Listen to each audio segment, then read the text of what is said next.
Ένα, πάμε! Έφυγες.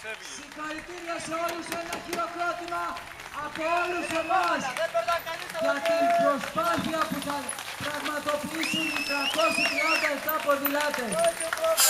Μεταξύ αυτών, 29 κάτω των 18 και 14 γυναίκες. Καλή επιτυχία σε όλους.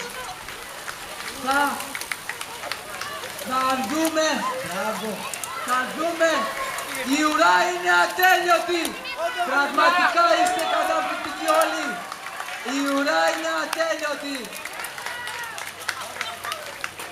Για πρώτη φορά, μετά από πολλά χρόνια, συγκεντρώνουμε εδώ στη Σπενδάμη το σύνολο των 373 αθλητών, οι οποίοι θα διαγωνιστούν στα 42 δύσκολα, απαιτητικά χιλιόμετρα.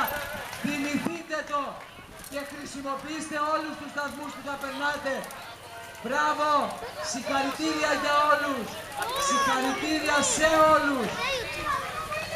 Μαζί μας, οι εκπαίτες, μαζί μας. Σε λίγο θα ανοίξει ο χώρος της δημιουργικής απασχόλησης. Πάμε αδερφέ, πάμε.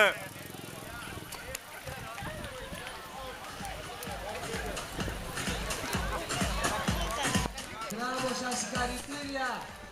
Ατελείωτη, επιτέλους τελειώσατε. Επιτέλους 373 αθλητές. Θέλω να σας πω ότι απέναντι στην Αγιά θα δείτε ήδη σε λίγο τις πρώτες αφήξεις των αθλητών, ένα καταπληκτικό μέρος το οποίο αξίζει